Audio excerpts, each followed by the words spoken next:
ఉన్న బంగారాన్ని విడిపించి ఆ రోజు ఆన్లైన్ రేటుకే మేము కొంటాం. Sharma gold company. నమస్కారం, నేను మీ జాహ్నవి. మనతో ఉన్నారు ప్రముఖ జ్యోతిష్య వాస్తు పండితులు, జ్యోతిష్య వాస్తు శిక్షణ నిపుణులు, లలిత ఉపాసకులు బ్రహ్మశ్రీ నానాజీ పట్నాయక్ గురువు గారు.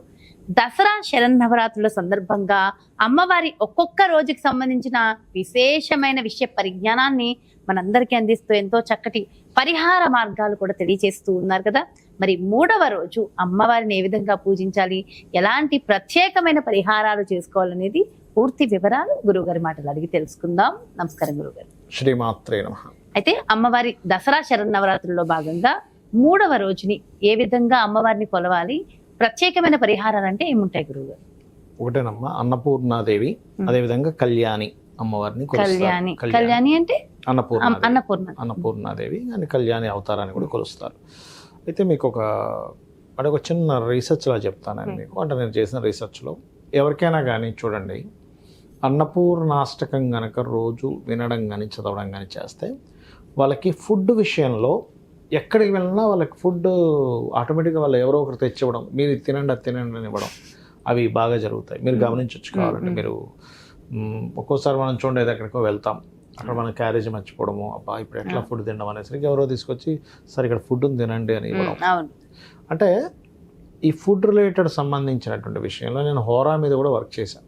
అంటే ఏ హోరా ఉన్నప్పుడు ఎలాంటి ఫుడ్ తింటాం మనం. శుక్రహోరా ఉన్నప్పుడు ఒక రకమైన అందంగా కాస్ట్లీగా ఉండే ఫుడ్, చంద్రహోర ఉన్నప్పుడు లిక్విడ్ రిలేటెడ్ ఫుడ్, మార్స్ హోర ఉన్నప్పుడు కొంచెం మసాలా రిలేటెడ్ ఫుడ్స్. అంటే ఒక అన్నపూర్ణ అష్టకం చేస్తున్నప్పుడు ఈ జగత్తుకు మొత్తం ఫుడ్ని ఇచ్చేటువంటి తల్లి అన్నపూర్ణాదేవి. ఓకే, ఆ అమ్మవారిని ఈరోజు ఎలా కొలుస్తారు ఏమిటి అంటే, కామన్గా ఇప్పుడు వస్త్రం అంటారు, పసుపు రంగు వస్త్రం చేస్తారు, అదేవిధంగా అల్లంగారులు కొన్ని ప్రాంతాల్లో చేస్తారు. కాకపోతే ఏంటంటే ఈ అమ్మవారికి పాలతో అభిషేకం చేయాలని చెప్పి శాస్త్రంలో ఉంది. పాలనే నైవేద్యంగా పెడతారు, పాలతో అభిషేకం చేస్తారు. ఈ అమ్మవారు ఆరాధన కనుక చేస్తున్నట్లయితే, ఈ యొక్క కళ్యాణి ఆరాధన కనుక చేస్తున్నట్లయితే పర్టికులర్గా ఏంటంటే వారికి రాజ్యము, సుఖము, విద్య ఇవన్నీ కూడా వస్తాయని చెప్పి అంటూ ఉంటారు ఈ యొక్క అమ్మవారిని చేస్తున్నట్లయితే. అదేవిధంగా మరొక విషయం ఏంటంటే, ఎవరికైనా చంద్రుడు బాలేడు అనుకోండి జన్మజాతకంలో, చంద్రస్థితి కనుక బాగోపోతే అన్నపూర్ణ ఆరాధన చేయడం చాలా చక్కటి ఫలితాలు ఇస్తుంది. అలాగే మానసిక స్థితి సరిగ్గా లేదు అంటే, మనసు ఎప్పుడు కకలావికలంగా ఉంది, ఖచ్చితంగా అన్నపూర్ణ ఆరాధన మంచి. ఏదో ఒక బాధలో ఉంటూ ఉంటాం, అలాంటి వాళ్ళకు కూడా అన్నపూర్ణ ఆరాధన పనికొస్తుంది. మరియు రాసుల వైజ్గా, లగ్నాల వైజ్గా తీసుకుంటే ఎక్కువ పడుతున్నామండి, మీనలగ్నం లేదా మీనరాశి లేదా కర్కాటక లగ్నం, కర్కాటక రాశి, వృశ్చికం అంటే మీనము, కర్కాటకం, వృశ్చికం, వీళ్ళు ఇబ్బంది పడుతున్నా, లేకపోతే వీళ్ళ లగ్నాల నుంచి పంచమ స్థానంలో చంద్రుడు ఉన్నాడు. ఉదాహరణకి మీది ఏదైనా లగ్నం కానివ్వండి, పంచమంలో చంద్రుడు ఉన్నాడు, లేదా పంచమాధిపతి వెళ్ళి చంద్రుడితో కలిశాడు అంటే లగ్నం నుంచి 5th లాట్ అంటాం, చంద్రుడితో కలిసాడు, అప్పుడు అన్నపూర్ణ ఆరాధన బ్రహ్మాండంగా పనిచేస్తుంది. మరి అన్నపూర్ణ ఆరాధన ఇంకొన్ని విషయాలు నేను గమనించింది ఏంటంటే, వాళ్ళకి ప్రయాణం అంటే ఒక దగ్గర నుంచి షిఫ్ట్ అవ్వాలి, అప్పుడు అన్నపూర్ణ ఆరాధన కూడా బ్రహ్మాండంగా పనిచేస్తుంది. తిన్నది నాకు సరిగ్గా డైజెస్ట్ అవ్వట్లేదు అంటూ ఉంటారు, అన్నపూర్ణ ఆరాధన. అన్నపూర్ణ అష్టకం చదువుకోండి సరిపోతుంది.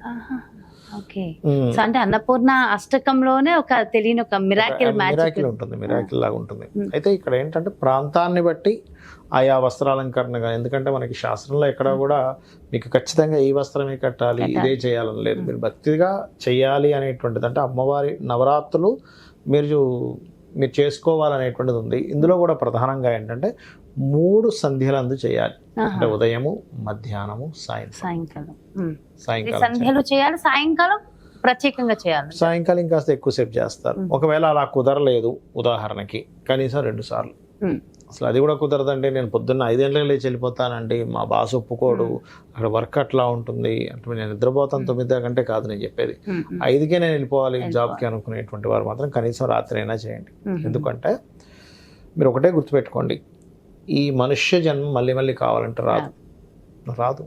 మీరు మళ్ళీ వేరే యోనిలందు వేరే జీవిగా పుట్టారు అంటే మీకు మళ్ళీ మనుష్య జన్మ రావడం ముందు అది దుర్లభం, అంత ఈజీ కాదు. ఒకవేళ వచ్చినా కూడా మీకు మళ్ళీ భగవత్ స్మరణ కలగాలంటే అది అంత ఈజీ కాదు. భగవంతుడిని చేరుకోవాలని కానీ, భగవత్ ఆరాధన చేయాలని కానీ అంత ఈజీ. ఇప్పుడు మనం ఏ సాధనలో ఉంటామో దాని దాని కంటిన్యూ వాసన కంటిన్యూ అవుతుంది. అవుతుంది కాబట్టి మనం ఎంత మంచి సాధనలో ఉంటే అంత మంచిది అమ్మవారి. అంతే. ఇప్పుడు ఎందుకంటే అమ్మ ఈ 9 రోజులు మళ్ళీ మీకు రావాలంటే ఒక సంవత్సరం పడుతుంది. అంతే కదా, అసలు చాలా ఎనర్జీస్ ఉంటాయి కదా చాలా గురువు, ఎనర్జీ 9 ఉంటుంది, రోజులు. చాలా ఎనర్జీ ఉంటుంది. ఎందుకంటే ఇది చేసే సాధకుడికి అర్థమవుతుంది. ఇప్పుడు ఎవరైనా 9 రోజులు కంటిన్యూస్గా ఇప్పుడు మెంటల్గా బాగా ఇబ్బంది ఉన్న వాళ్ళు అన్నపూర్ణ సాధన చేయమనండి, లేకపోతే డైజెస్టివ్ ఇష్యూస్ ఉన్న వాళ్ళు అన్నపూర్ణ సాధన చేయమనండి. చాలా ప్రాబ్లం, చాలా అంటే చాలా మార్పు వస్తుంది వాళ్ళు. నేను నా లైఫ్ లో ఒక 3 సంవత్సరాలు కంటిన్యూస్ గా దేవి నవరాత్రులు చేశా. ఓకే. లలిత సహస్రనామాన్ని వదలకుండా చదివారు. ఆ ఫలితము ఎంత అనుభవించానంటే, అంటే ఆ ఆనందం నాకు తెలుసు.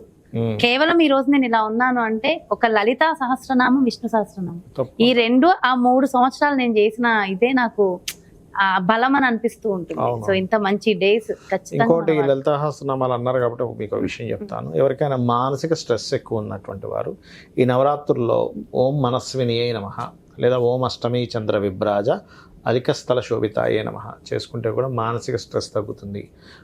జరగాల్సిన పనులు, ఆగిపోయిన పనులు కాస్త ముందుకు కదలడం. అయితే ముఖ్యంగా ఏంటంటే ఈ కళ్యాణి అనేటువంటి అమ్మవారు అన్నపూర్ణ అమ్మవారిని కలిపి చేస్తారు కాబట్టి 3వ రోజు అంటే కొన్ని ప్రాంతాల బట్టి మారుతూ ఉంటాయి కూడా దేవతామూర్తులు చేస్తారు కాబట్టి ఇక్కడ ఏంటంటే విద్య, వైద్యము, రాజ్యము, సుఖము ఇస్తుంది ఈ అమ్మవారు అని చెప్పి దేవి భాగవతంలో ఉన్నటువంటి అంశాలు ఇవన్నీ కూడా.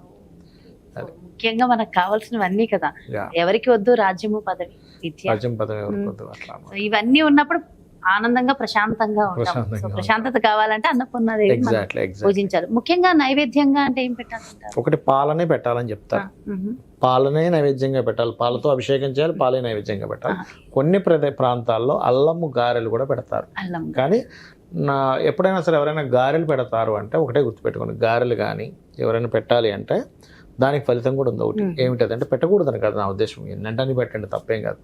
ఎవరికైనా భయం ఉంటుంది చూసారా, ఏదో జరగబోతుంది, అమ్మో నేను దీని నుంచి బయటపడాలి. ఇప్పుడు మీరు ఆంజనేయ స్వామికి కూడా గారెలు దండ వేస్తాం అంటే ఏమిటి, మీకు తెలియని ఒక రక్షణ ఇస్తుంది. ఎందుకంటే గారెలు దండ వేస్తే ఇస్తుంది అంటే గారెలు దండ చేస్తాం, మినుములతో చేస్తారు, మినపప్పుతో చేస్తారు. మినుములకి ఎవరిని తీసుకుంటాం, రాహు అంటే ఏమిటి, మనకి ఇమాజినేషన్, ఇల్యూజన్, ఏదో జరగబోతుంది అనేదాన్ని రాహు ఇస్తాడు.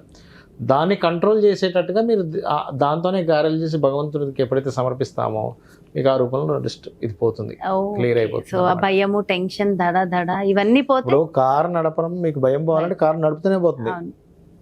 అంతే కదా, అంతే కదా, అంతే నడిపితే పోతుంది. కానీ చాలా మంది అమ్మ నాకు భయం అని ఆపేస్తారు. నడపనంత కాలం మీకు కారు మీద భయం పోదు, అది రాదు కూడా.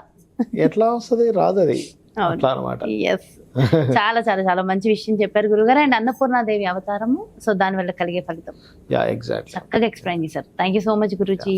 నమస్కారం. శ్రీమాత్రే నమః. చూసారు కదండి, మరి ఇది 3వ రోజు. ముఖ్యంగా అమ్మవారిని ఏ విధంగా పూజించాలి, మనం నివేదించవలసిన ప్రసాదాలు అన్నిటికన్నా ముఖ్యంగా ఈ అమ్మవారు నవరాత్రులు చేయడం వల్ల కలిగే ఫలితము, ఏ విధమైన నైవేద్యం పెట్టాలనేది చక్కగా ఎక్స్ప్లెయిన్ చేశారు కదా. మరో ప్రత్యేకమైన కార్యక్రమంతో మళ్ళీ మీ ముందుకు వచ్చేస్తాను. మరి అలాగే మీ యొక్క జాతకానికి సంబంధించి కానీ, లేదంటే మీ ఇంటి వ్యాపార వాస్తుకు సంబంధించి కానీ గురువు గారిని సంప్రదించాలి, అపాయింట్మెంట్ కావాలి అనుకుంటే క్రింద డిస్ప్లే అవుతున్నటువంటి నెంబర్స్కి కాల్ చేయగలరు. నమస్కారం.